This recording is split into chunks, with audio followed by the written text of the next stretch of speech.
بسم اللہ الرحمن الرحیم۔ آج میں جو آپ کو کہانی سنانے جا رہی ہوں یہ ایک سچا واقعہ ہے۔ چلیں شروع کرتے ہیں۔ اوائل جون کی تپتی دوپہر تھی۔ گرمی کا وہ عالم چیل بھی انڈا چھوڑ کر بھاگ جائے۔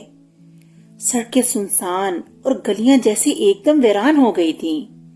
انسان تو انسان، چرند پرند بھی اس چلتے بلتے موسم کی سختی اور دھوپ کی تپش سے بچنے کے لیے کونوں خدروں میں پناہ لے چکے تھے۔ ایسے میں بڑے سے بڑا جگرے رکھنے والا بھی قبرستان کے نام پر ہی کھول اٹھتا ہوگا، مگر بچپن تو پھر بچپن ہی ہوتا ہے۔ اسے نہ کسی کا ڈر، نہ کسی کا خوف، نہ آنے والے وقت کا خیال اور نہ ہی گزرے وقت کی پرواہ۔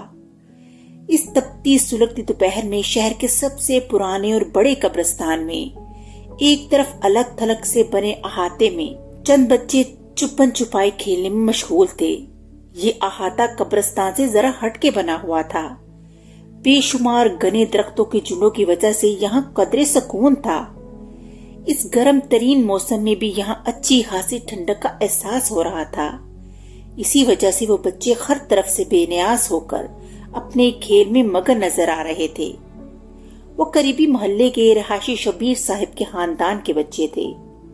شبیر صاحب کی اکلوتی چھوٹی بہن لاہور بیاہی ہوئی تھی۔ بچوں کو جیسے ہی گرمیوں کی چھٹیاں ہوتی یا تو بچوں کے ساتھ اپنے دونوں بھائیوں کی طرف فیصل آباد چلی آتی، یا پھر ان کے بھتیجے بھتیجیاں ان سے ملنے لاہور چلے جاتے۔ شبیر صاحب اور پھر سب مل کر خوب دما چوکڑی مچاتے۔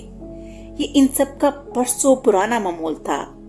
اس بار بھی نہید بچوں کے ساتھ چھٹیاں گزارنے آئی ہوئی تھی، اور اس وقت وہ سب بچے ماؤں سے نظر بچا کر کھیلنے کودنے کو قبرستان آدم کے تھے۔ شامیر باہر آ جاؤ، شامیر باہر آ جاؤ یار، ہم ہار گئے تم جیت گئے، بس اب فوراً باہر آ جاؤ۔ عرفان اپنے پھوپھا زاد شامیر کو ڈھونڈنے کی ہر کوشش میں ناکام ہونے کے بعد با آواز بلند اپنی شکست کا اقرار کرتے ہوئے پکارے جا رہا تھا، تاکہ وہ جہاں کہیں بھی ہو جیت جانے کی خوشی میں اسے باہر کھینچ لائے۔ مگر اس کے تمام کزن سمیت اس کی یہ کوشش بھی ناکام ثابت ہوئی، کیونکہ شامیر کہیں بھی آتا دکھائی نہ دے رہا تھا۔ دیکھا، میں نے تم لوگوں کو پہلے ہی منع کیا تھا نا کہ اس بھری دوپہر میں اس سنسان ویران جگہ پر کھیلنے کا پروگرام مت بناؤ، مگر تم لوگوں نے میری ایک نہ سنی۔ اب دیکھا نا، ہو گیا نا شامیر گم۔ اب ہم پھپھو کو کیا جواب دیں گے؟ ہائے، میری تو کبھی کوئی نہیں سنتا، اور امی ابو تایا ابو، ہائے میرے اللہ، امی تو میرا قیمہ بنا دیں گی۔ اب میں کیا کروں؟ یہ سب سے بڑا ہونے کا بھی نرا عذاب ہوتا ہے۔ اب ان سب کے سوالوں کے جواب مجھے ہی دینا پڑیں گے، اور سب سے زیادہ مار بھی مجھے ہی کھانا پڑے گی۔ میرے اللہ، شامیر کو واپس بھیج دے، ورنہ میری خیر نہیں۔ شامیر کی گمشدگی نے سب سے زیادہ ربیہ کے ہاتھ پیر پھلا دیے تھے۔ وہ ان سب کزن میں سب سے بڑی تھی، اور جتنی بڑی تھی اتنی ہی دبو شرمیلی بھی تھی۔ ماں کو سب سے زیادہ روب بھی اس پر ہی آتا تھا، اور اس کے ساتھ ساتھ چھوٹے بہن بھائیوں کی بہت سی ذمہ داریاں بھی اس کے سر پر تھیں۔ اس کے چھوٹے بہن بھائی اس سے بہت سی شرارتیں کرتے تھے۔ ربیہ بیچاری اکثر ان سب کی شرارتوں کی بین چڑھ جاتی، اور پھر نتیجتاً ماں کی سلاوتیں اور دمکے اس کا مقدر ہوتے۔ یہی وجہ تھی شامیر کے اچانک غائب ہو جانے پر وہ سب سے زیادہ پریشان تھی۔ عرفان، ہارون، خدا کے واسطے ڈھونڈو کہیں سے شامیر کو۔ اگر وہ نہ ملا تو ماموں مامی جان تو بعد میں ایکشن لیں گے۔ امی تو یہ خبر سنتے ہی بے ہوش ہو جائیں گی، اور پھر ابو ہمیں کبھی بھی فیصل آباد آنے نہیں دیں گے۔ او خدایا، کیا کریں اب؟ ارے کچھ تو کرو تم لوگ، اب ایسے کیوں کھڑے ہو گئے ہو بت بن کر؟ ربیہ کا وویلا ابھی ختم نہیں ہوا تھا کہ معروف دخائیاں دینے لگی۔ اس کا حال بھی کچھ ربیہ جیسا تھا۔ بڑی بہن ہونے کے ناطے شامیر جیسے چلبلے بھائی کی ذمہ داریاں خود بخود ہی اس کے سر پر آ گئی تھیں، اور اسی لیے زیادہ پوچھ گچھ بھی اسی سے ہوتی تھی۔ ارے بچوں، آج پھر تم لوگ آ گئے ادھر شور مچانے کے لیے۔ منع کیا تھا نا تم لوگوں کو ادھر مت آنا، لیکن تم لوگ بھی نہ باز نہیں آتے شرارتیں کرنے سے۔ لگاتا ہوں میں تم لوگوں کی شکایت بڑے میاں صاحب سے، اب وہ ہی تم سب کو ٹھیک کریں گے۔ میری تو ایک نہیں سنتے تم لوگ۔ قبرستان کے پرانے رکھوالے منگو بابا نے انہیں پریشان حال ادھر ادھر دوڑتے دیکھا تو ان کی گوشمالی کرنے ان کے سر پر جا پہنچے اور بغیر کچھ دیکھے انہیں ڈانٹنے لگے۔ اسی اسنا میں ان کی نظر روتی ہوئی ربیہ اور معروف پر پڑی تو وہ چونک گئے۔ ارے بیٹا، تم دونوں کیوں رو رہی ہو؟ کیا ہوا؟ کہیں چوٹ ووٹ تو نہیں لگ گئی؟ منگو بابا نے ربیہ کے سر پر ہاتھ رکھتے ہوئے تشویش بھرے لہجے میں کہا تو وہ اور زیادہ شدت سے رونے لگی۔ نہیں بابا، چوٹ تو نہیں لگی ابھی، لیکن لگے گی ضرور، اور وہ بھی بہت زیادہ۔ ظاہر ہے جب ہم لوگ شامیر کے بغیر گھر واپس جائیں گے تو امی اور ماموں کے سوالوں کا جواب کون دے گا؟ اور جب ہمارے پاس کوئی جواب نہیں ہوگا اور پھر ہمیں ان کی ڈانٹ بھی کھانی پڑے گی اور مار بھی، تو پھر چوٹیں تو بہت آئیں گی نا۔ ربیہ کی جگہ معروف نے بسورتے ہوئے معصومیت سے منگو بابا کو جواب دیا تو وہ چونک کر اسے دیکھنے لگے۔ کیا مطلب؟ شمیر کہاں گیا؟ بابا بے شمار پریشانی سے ادھر ادھر دیکھتے ہوئے کہنے لگے، بابا شمیر گم ہو گیا ہے، ہم نے اسے ہر جگہ دیکھ لیا مگر اس کا کوئی پتہ نہیں چلا، ہمیں بہت ڈر لگ رہا ہے بابا، اگر وہ نہ ملا تو؟ عرفان نے فکر اور پریشانی سے کہا تو ربیہ اور معروف کے رونے کی رفتار اور تیز ہو گئی۔ بابا ساری صورتحال جان کر پریشان ہو گئے۔ انہوں نے سب بچوں کو ساتھ لیا اور ایک بار پھر شامیر کی تلاش میں قبرستان میں باغ دوڑ شروع کر دی۔ وہ سب دو دو کی ٹولیوں میں بٹ گئے اور یہاں وہاں شامیر کو آوازیں دینے گھومنے لگے۔ انہیں اس طرح بھاگتے دوڑتے کافی دیر ہو چکی تھی اور جیسے جیسے وقت گزرتا جا رہا تھا ان کی پریشانی میں اضافہ ہوتا جا رہا تھا۔ شامیر کے نہ ملنے کی پریشانی کے ساتھ ساتھ اب انہیں اپنی اپنی ماؤں کے جاگ جانے کا خوف ستا رہا تھا۔ منگو بابا کی فکر اور پریشانی کا عالم ہی جدا تھا۔ انہیں کسی انہونی کے ہونے کا احساس شدت سے ستا رہا تھا مگر وہ کچھ بھی کرنے کی پوزیشن میں نہیں تھے، اس لیے شامیر کے بہر و عافیت سے مل جانے کی دعائیں کرتے ہوئے اس لیے تلاش کر رہے تھے۔ کافی دیر کی دوڑ دھوپ کے بعد آخر کار انہیں شامیر مل ہی گیا۔ وہ احاطے کے باہر کافی دور درختوں کے جھنڈ کے پاس گھٹنوں میں سر دیے چپ چاپ بیٹھا نظر آ رہا تھا۔ اسے اس طرح اچانک اپنے سامنے دیکھ کر وہ سب اتنا خوش ہوئے کہ اسے یوں پر اسرار انداز میں غائب ہو جانے اور پھر آپ و آپ ہی مل جانے کے بارے میں اس سے کچھ نہ پوچھا۔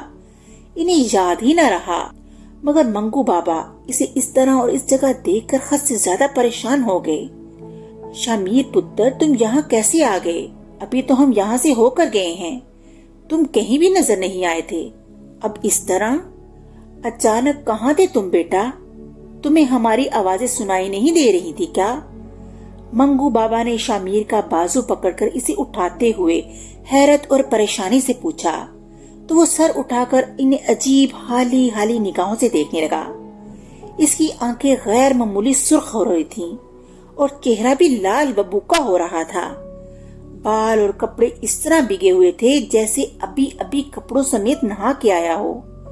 منگو بابا اس کی حالت دیکھ کر چونک گئے۔ ان کے ماتھے پر تفکر کی لکیریں ابھر گئیں۔ وہ پریشانی کے عالم میں بار بار احاطے کی طرف دیکھتے ہوئے اور پھر شامیر کو دیکھتے ہوئے سر جھڑک رہے تھے۔ سب بچے شامیر کے مل جانے کی خوشی سے پھولے نہیں سما رہے تھے، اس لیے اس کی ظاہری حالت کی تبدیلی کا کسی نے نوٹس نہ لیا اور اسے ساتھ لیے خوشی خوشی اچھلتے کودتے گھر واپسی کی تیاری کر لی۔ ربیہ پتر، مجھے کچھ اچھے آثار دکھائی نہیں دے رہے، میں اسی لیے تم لوگوں کو منع کرتا تھا کہ بڑی دوپہروں میں یہاں مت آیا کرو، مگر تم لوگ نہ مانے۔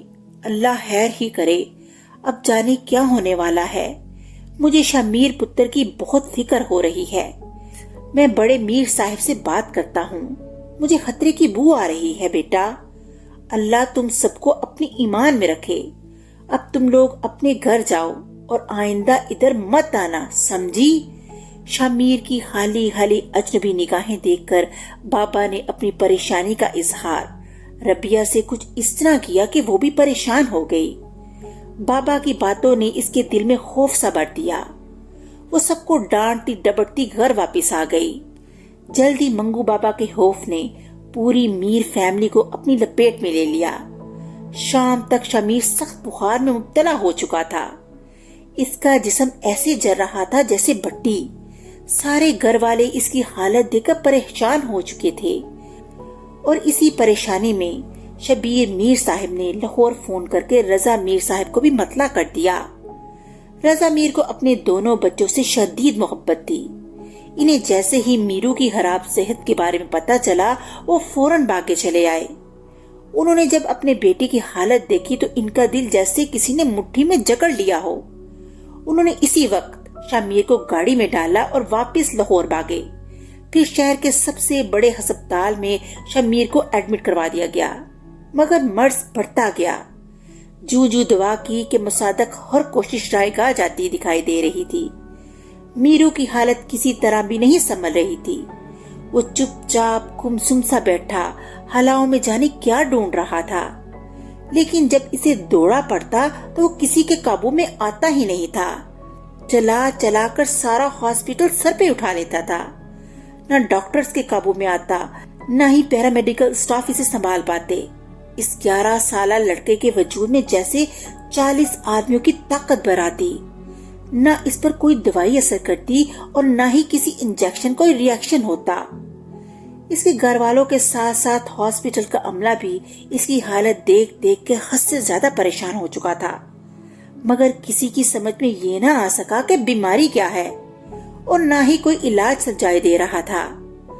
ڈاکٹرز کے بورڈ روز اس کا تفصیلی معائنہ کرتے، مختلف ٹیسٹ اور دعائیں تجویز کرتے، مگر سب بے سود۔ میرو کو جب فٹس پڑتے تو پھر جب تک وہ نڈھال بے دم ہو کر خود ہی بے ہوش نہ ہو جاتا، کوئی اسے قابو نہ کر پاتا تھا۔ رضا میر اپنے اکلوتے لاڈلے بیٹے کی یہ حالت دیکھ دیکھ کر 8 آنسو روتے تھے۔ نہید اور معروف کا بھی پریشانی اور فکر مندی سے برا حال تھا۔ ان سب کی زندگیوں کا رخ ایک دم تبدیل ہو کر رہ گیا۔ شامیر سب کی آنکھوں کا تارا تھا، سب کا بے حد لاڈلا چلبلا سا لڑکا، جو نہ صرف ان کے لیے بلکہ پورے میر خاندان کے لیے خاص مقام رکھتا تھا۔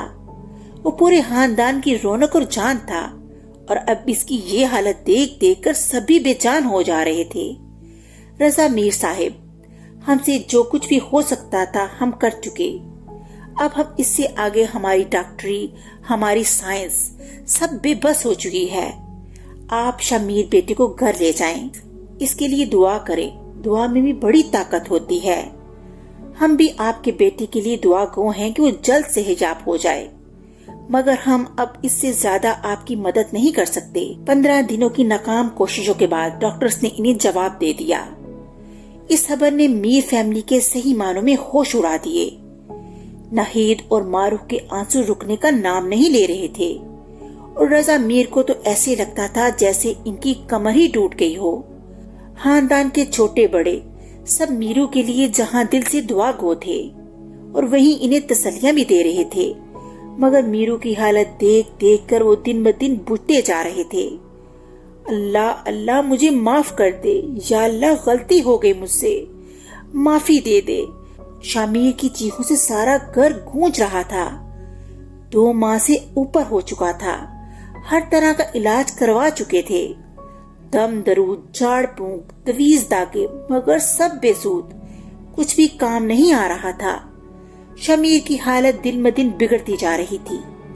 اس کی یہ حالت دیکھ دیکھ کر سب کانوں کو ہاتھ لگاتے تھے، اور تو اور معروف سمیت خاندان کے سارے بچے اپنی چوکڑیاں بھول چکے تھے۔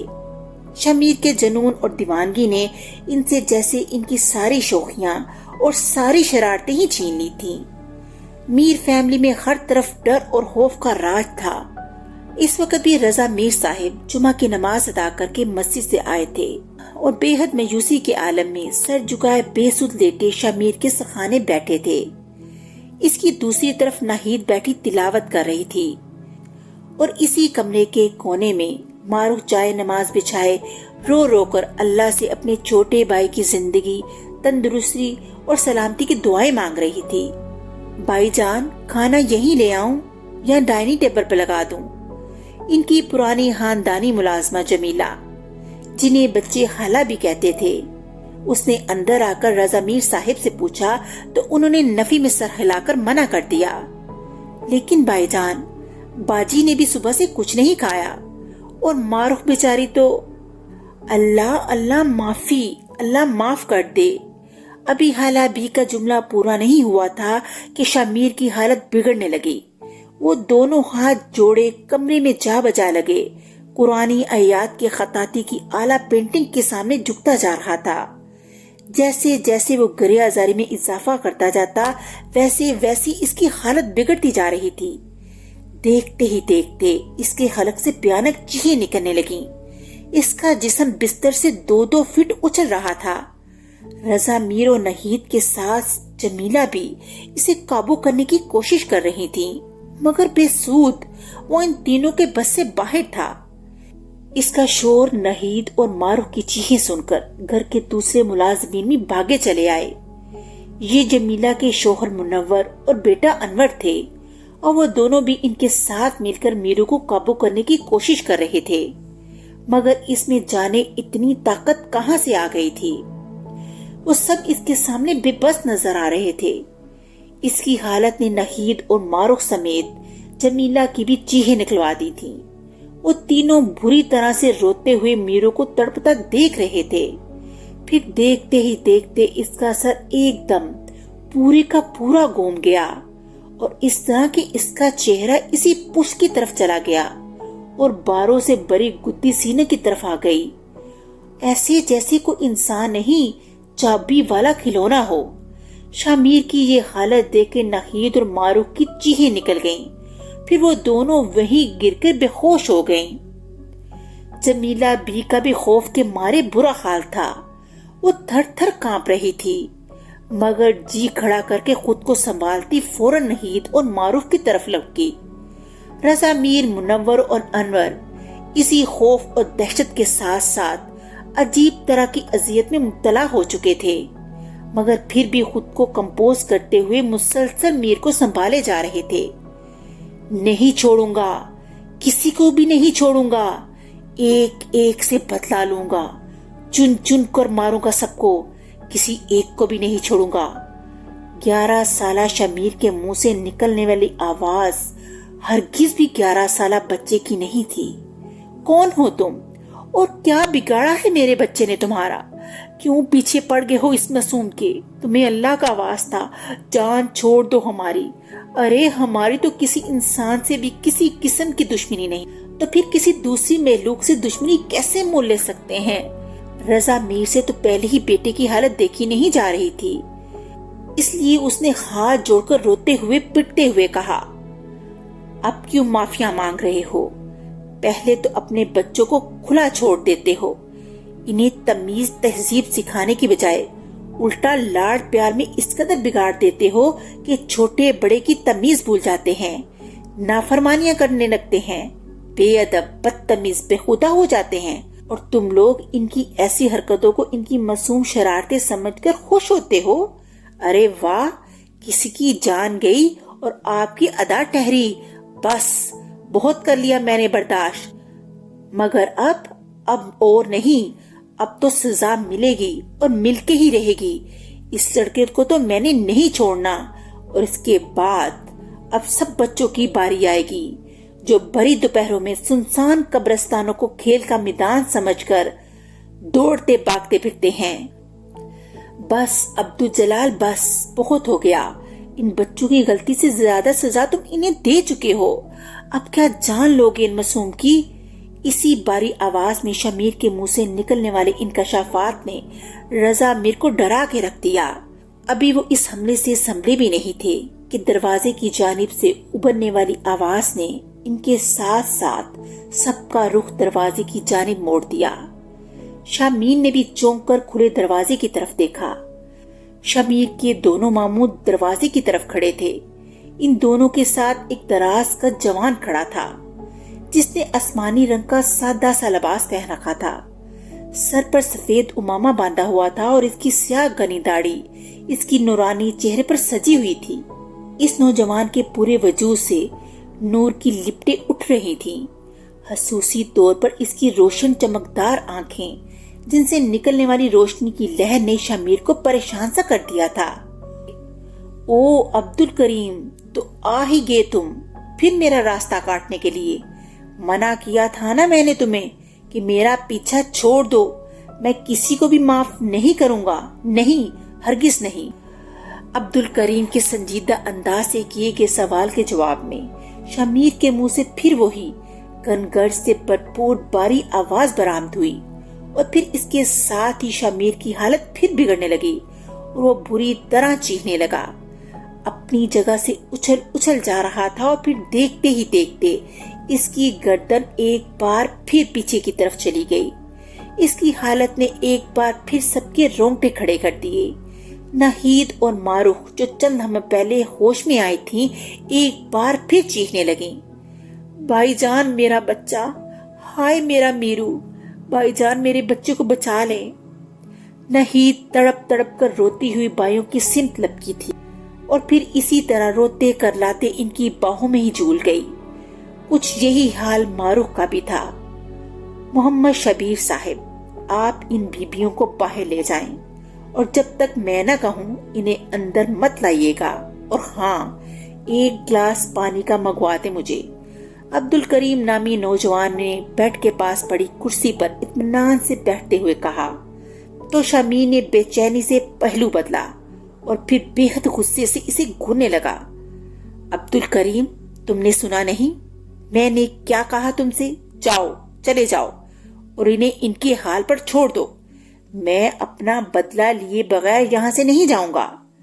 عبد الجلال کی باری آواز ایک بار پھر شمیر کے حلق سے برآمد ہوئی، مگر عبد الکریم پر اس کا کوئی اثر نہ ہوا۔ وہ اسی اطمینان سے بیٹھا اس پانی پر دم کر رہا تھا جو منور نے انہیں لا کر دیا تھا۔ عبد الجلال، ضد چھوڑ دو، کیا ملے گا تمہیں ان سے بدلہ لے کر؟ یہ بچے تو نادان ہیں، مگر تم تو سمجھدار ہونا، جانتے ہونا اچھی طرح سے کہ انتقام اور بدلے کی راہ کس قدر خطرناک ہوتی ہے۔ مسلمان ہونا تم بھی، اللہ اور اس کے نبی آخری زمان کے ماننے والے، تو پھر تم اپنے پیارے نبی صلی اللہ علیہ وآلہ وسلم کا فرمان کیسے بھول سکتے ہو؟ بدلے لینے کی طاقت رکھتے ہوئے بھی معاف کر دینا سب سے اعلیٰ اور افضل عمل ہے۔ تو اب تم بھی ان کی نادانی کو بھول کر ان کو معاف کر دو، اور لو، یہ پانی پی لو، اس کی برکت سے تمہارا غصہ کم ہو جائے گا اور تمہیں فیصلہ کرنے میں آسانی ہوگی۔ عبد الکریم نے دم کیا ہوا پانی شامیر کی طرف بڑھاتے ہوئے رسان سے کہا تو وہ بغیر پلک جھپکائے اسی طرح غصے سے اسے گھوٹتا چلا جا رہا تھا۔ عبد الجلال، غصہ تھوک دو، میرا کہنا مان لو، اسی میں تمہاری بھلائی ہے۔ اس کی طرف سے کوئی جواب نہ ملنے پر عبد الکریم نے پھر کہا، نہیں، ہرگز نہیں، ان کی غلطی اتنی بھی معمولی نہیں تھی کہ میں اسے نادانی سمجھ کے بھول جاؤں۔ سزا تو میں انہیں دے کے ہی رہوں گا تاکہ یہ لوگ کچھ تو سبق سیکھیں۔ عبد الجلال نے رضا میر، ان کے قریب کھڑے شبیر صاحب اور رشید میر کو بری طرح گھورتے ہوئے کہا تو وہ بے بسی سے سر جھکا کے رہ گئے۔ تم ٹھیک کہہ رہے ہو عبد الجلال، مگر ایک بار میری بھی مان لو، کیونکہ یہ تو تم بھی جانتے ہو کہ ہم انسانوں کی طرح تمہاری بھی کچھ حدود مقرر ہیں۔ اگر تم ان سے تجاوز کرو گے تو بلا شبہ نافرمانوں میں شمار ہو جاؤ گے، اور تم ایک اچھے اور نیک قبیلے سے تعلق رکھتے ہو، نیکوکاروں میں شمار ہوتے ہو، تمہارا اور تمہارے بزرگوں کا اچھے لوگوں میں شمار ہوتا ہے، اور کیا تم چاہو گے کہ ایک معمولی سے غصے اور انتقام کی وجہ سے تمہیں دھتکار دیا جائے اور پھر تمہاری وجہ سے تمہارا قبیلہ بدنام ہو جائے؟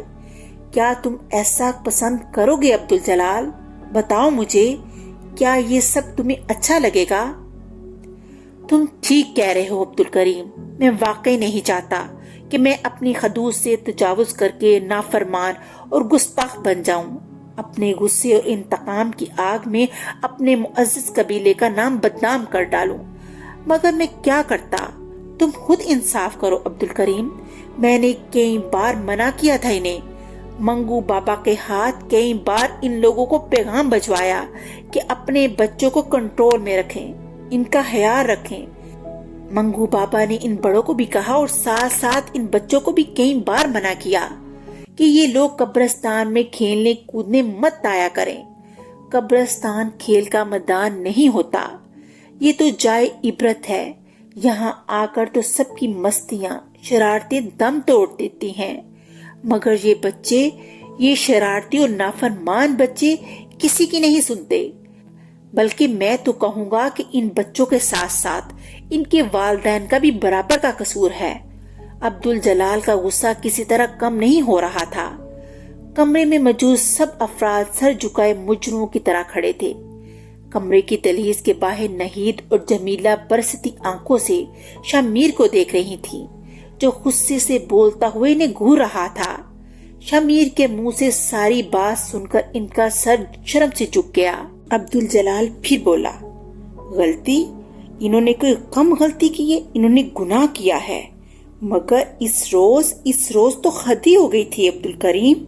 ان شرارتی بچوں نے مل کر پہلے تو احاطے والے مزاج شریف پر خوب دما چوکڑی مچائی، ہمارا سکون برباد کر کے رکھ دیا، اور پھر رہتی سہتی کسر اس لڑکی نے پوری کر دی۔ یہ جھنڈ والے احاطے میں گندے جوتوں سمیت گھستا چلا آیا۔ تمہیں پتا ہے وہاں درس قرآن پاک ہو رہا تھا، اس قدر مقدس محفل، اتنا پاک ماحول، اور ایسے میں یہ نالائق چھپنے کے چکروں میں محفل میں گھسایا، اپنے غلیظ جوتوں سے سارا چاندیانہ گندا کر دیا۔ اپنی دھیان بیٹھی درس سنتے ہمارے معزز مہمانوں کے ہاتھ پاؤں کچل دیے، اور پھر اسی پہ بس نہ کی، اندھا دھند دوڑتا ہوا سیدھا قاضی صاحب کو جا کر ٹکرایا۔ اب بتاؤ تم خودی بلا، کیا یہ غلطی تھی؟ اس قابل کہ میں اسے معاف کر دوں؟ بلکہ میں تو اسے گناہ سمجھتا ہوں۔ معزز قاضی صاحب کی اس قدر بےعزتی کی اس لڑکے نے، اور تم کہہ رہے ہو یہ غلطی ہے؟ عبدالجلال کا جلال ایک بار پھر اوت کر آیا۔ میں مانتا ہوں عبدالجلال، تم جو کچھ کہہ رہے ہو سب درست ہے، مگر اب تو ان سے غلطی ہو گئی ہے نا۔ یہ بچے ہیں اور انہیں کیا پتا تھا کہ تم لوگوں کی محفل ہو رہی ہے وہاں۔ دیکھنے میں تو وہ جگہ خالی اور سنسان ہی دکھائی دیتی ہے، اس لیے شمیر کو اندازہ نہیں ہو پایا ہوگا، اور ویسے بھی یہاں تو بڑے بڑے سب کچھ دیکھتے جانتے بوجھتے دوسروں کو نقصان پہنچا دیتے ہیں۔ یہ تو پھر بچہ ہے، نادان ہے، مگر تم تو دانا بینا ہونا، تم اپنی دانائی کا ثبوت دو اور انہیں ایک بار معاف کر دو۔ میں تمہیں یقین دلاتا ہوں کہ اب اس خاندان کا کوئی بچہ کبھی بھی کھیلنے کودنے کے لیے ویرانوں اور قبرستانوں کا رخ نہیں کرے گا۔ کیوں شبیر صاحب، میں ٹھیک کہہ رہا ہوں نا؟ عبدالکریم نے شبیر میر کی سمت دیکھتے ہوئے مان برے انداز میں کہا تو وہ فوراً کہہ اٹھے، جی جناب، آپ درست فرما رہے ہیں۔ اس خاندان کا بزرگ ہونے کے ناطے اپنی ذمہ داری پر میں وعدہ کرتا ہوں، اب ہمارا کوئی بھی بچہ کبھی بھی بلا وجہ اور اکیلا سنسان اور ویران جگہوں پر نہیں جائے گا، یہ میرا وعدہ ہے آپ سے۔ شبیر میر نے سینے پر ہاتھ رکھتے ہوئے جھک کر وعدہ کیا تو شمیر انہیں دیکھنے لگا۔ لو عبدالجلال، اب تو یہ پانی پی لو اور یقین رکھو کہ اب ایسا کچھ نہیں ہوگا انشاءاللہ۔ اب ان لوگوں کی طرف سے تمہیں کبھی کوئی شکایت نہیں ملے گی۔ عبدالکریم نے مسکراتے ہوئے پانی کا گلاس ایک بار پھر آگے بڑھاتے ہوئے نرمی سے کہا، ٹھیک ہے عبدالکریم، اگر یہ لوگ پکا وعدہ کرتے ہیں تو پھر میں بھی انہیں آخری موقع ضرور دوں گا۔ میں انہیں معاف کرنے کو تیار ہوں، لیکن اب اگر ان کی طرف سے کبھی کوئی ایسی حرکت ہوئی تو ذمہ دار یہ خود ہوں گے۔ عبدالجلال، شمیر نے ان کے ہاتھ سے پانی کا گلاس پکڑتے ہوئے کہا تو سب کے رکے ہوئے سانس جیسے بحال ہو گئے۔ پھر ان کی نگاہوں کے سامنے ایک اور کرشمہ ہوا۔ شمیر نے گلاس اپنے چہرے کے سامنے کیا اور اس میں موجود پانی یکلخت غائب ہو گیا، جیسے کسی نے ایک سانس میں ہی شواسے کھینچ لیا ہو۔ ٹھیک ہے عبدالکریم، جا رہا ہوں میں، اور وہ بھی صرف تمہارے کہنے پر۔ ویسے بھی ایک بات تو تم نے ٹھیک کہی، نہ سارے انسان ایک جیسے ہوتے ہیں اور نہ ہی سارے جنات۔ ہر جگہ ہر طرح کے لوگ موجود ہوتے ہیں، اچھے، نیک اور صالح بھی، اور شرارتی، بدتمیز اور مغرور بھی۔ اور رہی شبیر میر صاحب اور ان کے خاندان کی بات، تو یہ لوگ واقعی اچھے اور نیک انسان ہیں، رحم دل اور مخلص بھی۔ یاد رکھنا میر صاحب، آپ لوگوں کی اسی نیک دلی اور عاجزی نے آپ کو بچانے میں بہت اہم کردار ادا کیا ہے۔ اللہ نے آپ لوگوں پر اپنی خاص عنایت کی ہے اور اس کی عنایات کی وجہ سے آج ایسی راہ نکلی۔ دنیا اور آخرت میں فلاح اور کامرانی پائیں گے آپ لوگ۔ اب میں جا رہا ہوں، آپ اس امید پر کہ آپ اپنا وعدہ ہمیشہ یاد رکھیں گے۔ شمیر نے حالی کلاس واپس عبدالکریم کی طرف بڑھاتے ہوئے صلح جیسے انداز سے کہا تو سب نے اس بات میں سر ہلاتے ہوئے انہیں بھرپور یقین دلایا۔ لیکن ان لوگوں کو کیسے پتا چلے گا عبدالجلال کہ تم نے انہیں معاف کر دیا اور شمیر کو چھوڑ کر ہمیشہ کے لیے چلے گئے؟ تم جاتے جاتے اپنی کوئی نشانی دیتے جاؤ تاکہ ان لوگوں کو اطمینان ہو جائے اور انہیں یقین آ جائے کہ تم نے انہیں معاف کر دیا۔ عبدالکریم نے گلاس پکڑتے ہوئے میر کی آنکھوں میں آنکھیں ڈالتے ہوئے کہا، اچھا تو پھر اللہ نگہبان، لو میں چلا۔ شمیر کے منہ سے گڑگڑاتی عبدالجلال کی آواز برآمد ہوئی اور اس کے ساتھ ہی وہ لہرا کر ایک طرف لڑک گیا۔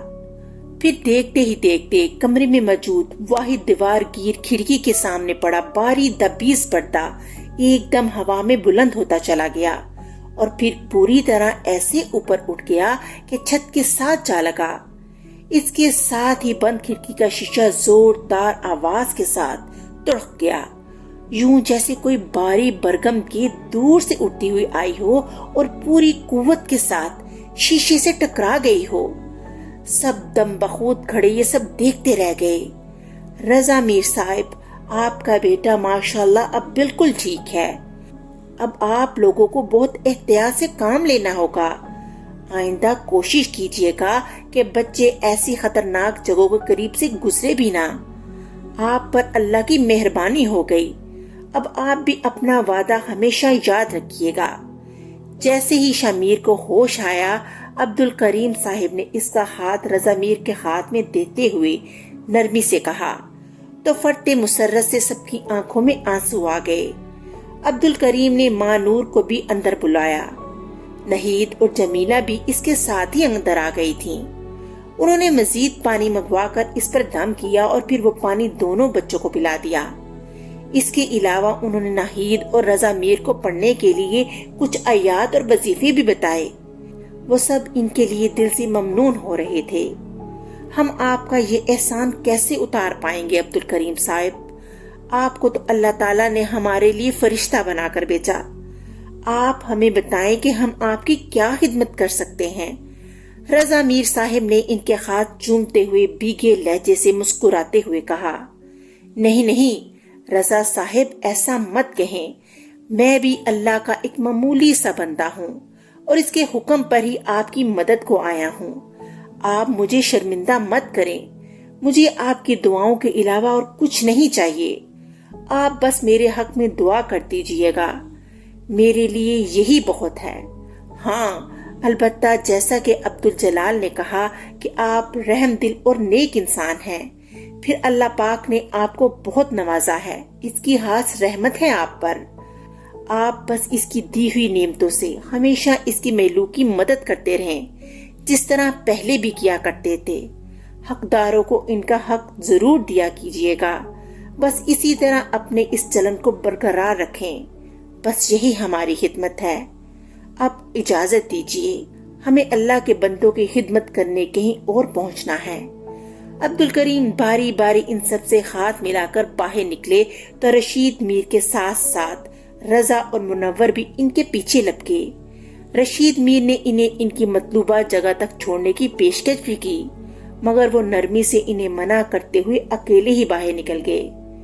رضا، ہم تم سے بہت شرمندہ ہیں کہ ہم ان بچوں کے ماموں ہونے کا حق بھی ٹھیک سے ادا نہ کر پائے۔ یہ بچے ہم سے ملنے اتنی دور آتے ہیں تو ان کی حفاظت کرنا ہماری بھی ذمہ داری ہے، مگر بھائی ہم سے چوک ہو گئی۔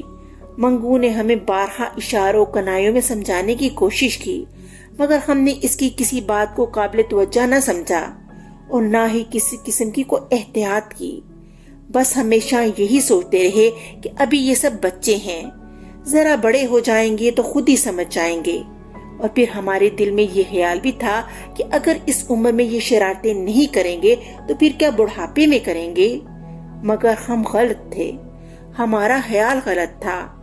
ہماری ذرا سی لاپرواہی اور ان بچوں کی ذرا سی شرارت کی وجہ سے ہمارے میروں کی یہ حالت ہو جائے گی، ایسا تو ہم نے کبھی نہیں سوچا تھا۔ باخدا اگر ہمیں ذرا سا بھی اندازہ ہو جاتا تو ہم ایسی لاپرواہی کبھی نہ کرتے۔ ہمیں معاف کر دو رضا، ہماری وجہ سے تمہیں یہ تکلیف برداشت کرنی پڑی، اتنی اذیت، اتنا دکھ جھیلنا پڑا، ہمیں معاف کر دو یار۔ شبیر اور رشید میر نے بہن بہنوئی کے سامنے ہاتھ جوڑتے ہوئے معافی مانگتے ہوئے تڑپ کر کہا، ارے نہیں بھائی جان، آپ کیسی باتیں کر رہے ہیں؟ یہ سب تکلیفیں تو ہماری قسمت میں لکھی تھی، شاید یہ اللہ کی آزمائش تھی، اور شکر ہے مولا پاک کا کہ اس کی مدد سے ہم اس آزمائش سے نکل گئے۔ آپ ہم سے معافی مانگ کر ہمیں شرمندہ مت کریں۔ اور ویسے بھی بھائی جان، ہمارا بچہ اللہ کے فضل سے ٹھیک ہو گیا، اور کچھ نہیں چاہیے ہمیں، ایسا بڑا احسان ہے ہم پر۔ اور ہاں، یہ عبد الکریم صاحب کہاں سے ملے آپ کو؟ انہیں تو واقعی اللہ نے ہمارے لیے فرشتہ بنا کر بھیجا، اللہ بھلا کرے ان کا، میرا تو رواں رواں ان کے لیے دعا گو ہے۔ شبیر اور رشید صاحب کی جذباتی باتوں نے ماحول کو ایک دم پھر بوچھل کر دیا تھا۔ رضا میر اور نہید انہیں شرمندہ دیکھ کر خود بھی شرمندہ ہو رہے تھے، اس لیے دونوں نے انہیں تسلی دینے کی کوشش کی۔ اور اسی وقت نہید نے عبد الکریم کا بھی پوچھ لیا، تم ٹھیک کہہ رہی ہو نہید، اللہ نے واقعی اس فرشتے کو ہماری مدد کے لیے بھیجا تھا، انہیں منگو میرے پاس لایا تھا۔ وہ غریب بھی میرو کی حالت کا سن کر بہت پریشان تھا، پھر آج صبح ہی صبح وہ انہیں لیے میرے پاس چلا آیا۔ میں نے ان کے پوچھنے پر میرو کی حالت کا بتایا تو وہ فوراً ہمارے ساتھ یہاں آنے کو تیار ہو گئے۔ اللہ ان کا بھلا کرے، بڑے ہی نیک دل انسان ہیں، اور میری تو اب یہ دعا ہے کہ اللہ ہمیں اپنا وعدہ نبھانے کی توفیق دے، ہم اپنے بچوں کی اچھی تربیت کر سکیں اور انہیں سکھا سکیں کہ خود بھی امن و سکون سے رہیں اور اللہ کی ساری مخلوق کو بھی امن و سکون سے رہنے دیں، ورنہ کوئی ہلکی سی کوتاہی ایسی بڑی مصیبت بن کر ہم پر ٹوٹ سکتی ہے کہ ہم اس کا خمیازہ بھگتتے ہی رہ جائیں۔ شبیر میر نے اس طرح کہا کہ سب ایک بار پھر دہل کر رہ گئے۔ یہ نہ تو کوئی قصہ ہے اور نہ کہانی، اسے آپ بیتی بھی کہہ سکتے ہیں یا جگ بیتی بھی۔ یہ ایک ایسا واقعہ ہے جسے میں نے اپنی آنکھوں کے سامنے ظہور پذیر ہوتے دیکھا، اور سچ کہوں تو اس کی دہشت سے ابھی تک خود کو آزاد نہیں پا رہی۔ ابھی بھی بڑی دوپہروں میں سنسان جگہوں، ویران قبرستانوں کے پاس سے گزرتے ہوئے ایک انجانا سا خوف پیدا ہو جاتا ہے، گو کہ اس واقعے کو بیتے کئی سال گزر گئے، اس کی ہیبت اور اس کے اثرات ابھی بھی باقی ہیں۔ اس دن کے بعد ہماری فیملی کا کوئی بھی بچہ کبھی بھی تنہا ویران اور اجاڑ جگہ پر نہیں گیا۔ ہم نے اس بات کا ہمیشہ خیال رکھا کہ ہمارے بزرگ جو وعدہ کر کے گئے تھے ہم اسے اچھی طرح نبھا سکیں، اور اب یہی ذمہ داری ہماری اگلی نسل تک منتقل ہو چکی ہے۔ اب ہمارے بچے اس بات کا ہمیشہ خیال رکھتے ہیں کہ ان کی ذات سے کسی دوسرے کو کوئی تکلیف نہ پہنچے۔ اب ہمارے بچے اس بات کا خاص خیال رکھتے ہیں کہ ان کی ذات سے کسی دوسرے کو بھی کبھی تکلیف نہ پہنچے، چاہے وہ انسان ہو یا اللہ کی کوئی اور مخلوق۔ اس طرح ایک سچے واقعے کا اختتام ہو گیا۔ ہمیں بھی ان باتوں کا خیال رکھنا چاہیے۔ اگلی کہانی کے ساتھ پھر ملوں گی، تب تک کے لیے اللہ حافظ۔